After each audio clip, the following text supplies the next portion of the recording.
Pourquoi j'ai eu envie de faire du théâtre? Eh bien, parce que j'ai pensé que ça pouvait m'aider à mieux communiquer, à me sentir mieux dans mes relations avec les autres, à m'exprimer plus facilement. Je regrette peut-être de ne pas avoir fait plus tôt, parce que je pense que ça m'aurait servi dans ma vie professionnelle. Mais à l'époque, j'avais pas tellement le temps de penser au théâtre, donc j'ai attendu un certain âge pour m'y mettre, mais je regrette de ne pas l'avoir fait plus tôt. Mon premier cours, eh bien, disons que j'étais sollicité un jour par des personnes, parce que je connais un certain nombre de personnes, qui m'ont dit est-ce que tu voudrais participer à une pièce? C'était, pour ne pas la nommer, l'invitation au château. On a besoin d'un homme, puisque souvent dans les pièces, dans les troupes de théâtre amateur, il y a plus de femmes que d'hommes, c'est bien connu. Et sur le message que j'ai reçu, c'était aussi bien des débutants que des professionnels, enfin pas des professionnels, mais des gens qui avaient déjà de la bouteille dans ce métier.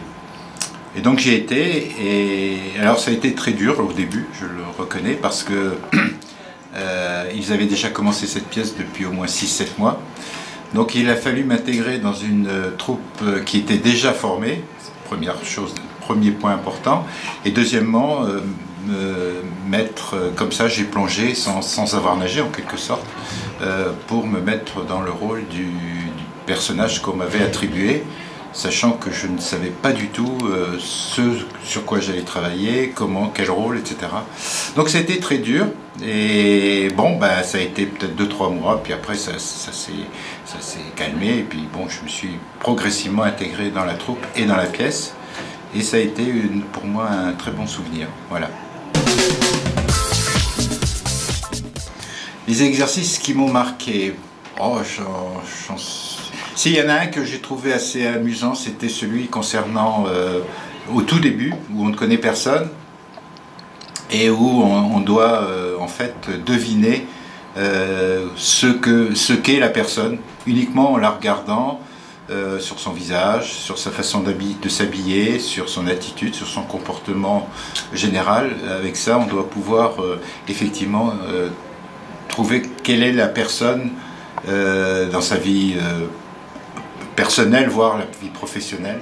J'ai trouvé que cet exercice était intéressant, qui m'a surpris, d'autant plus que dans un certain nombre de cas,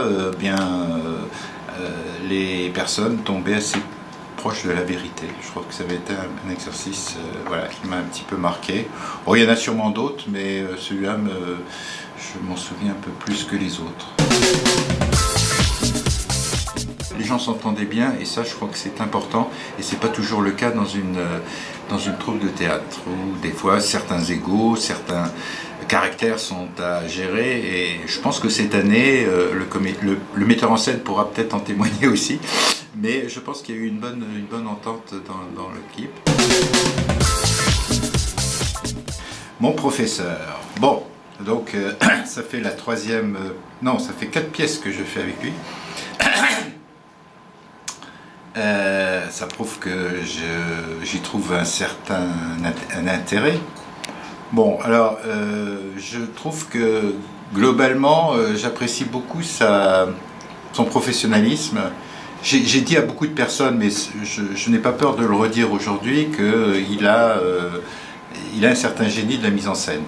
Il a plutôt tendance à s'adapter au fur et à mesure en fonction des comédiens, en fonction de ce qu'il ressent des comédiens. Donc il y a beaucoup d'intuitif dans sa façon de faire, ce qui est intéressant. Donc c'est vrai qu'il y a quelquefois on peut être déstabilisé par cette façon d'être. Voilà ce que je dirais sur le metteur en scène. Ce que ça aurait pu m'apporter dans ma vie professionnelle, eh bien je pense que j'aurais pu peut-être être beaucoup plus à l'aise en conduite de réunion, la prise de parole en public, dans mes relations tout bonnement avec mes équipes, puisque j'ai eu des grosses équipes à manager. Je pense que ça m'aurait aidé dans ma façon d'être, dans ma façon voilà, d'être vis-à-vis des autres. Ça, j'en suis convaincu, mais bon, ça n'a pas pu se faire, ça n'a pas pu se faire, c'est tout. Un conseil pour des gens qui n'ont jamais fait de théâtre, eh ben, allez-y, je pense que, en tout cas en ce qui me concerne, je prends toujours mon bâton de pèlerin et j'en parle autour de moi. Alors souvent, les gens me disent ah oui, mais la mémoire, j'ai pas de mémoire, je pense que je ne saurais pas, je serais maladroit sur scène, je pourrais pas forcément, j'aurais le trac, etc. Alors je leur dis, essayez déjà de faire un stage de 2-3 jours, voire une semaine, et puis vous vous rendez compte de ce que ça peut représenter. C'est une façon de s'engager sur une petite période et de pouvoir voir ce que c'est qu'effectivement, ce que c'est que de jouer dans une pièce de théâtre. Mais enfin, en tout cas, moi personnellement, j'essaye de convaincre tous ceux qui sont proches de moi, dans mon premier cercle, voire deuxième cercle, de les convaincre. Bon, bien sûr, après, je leur dis aussi que c'est très chronophage, donc on peut pas non plus, il faut pouvoir avoir le temps de s'investir pour faire quelque chose d'à peu près correct. Voilà.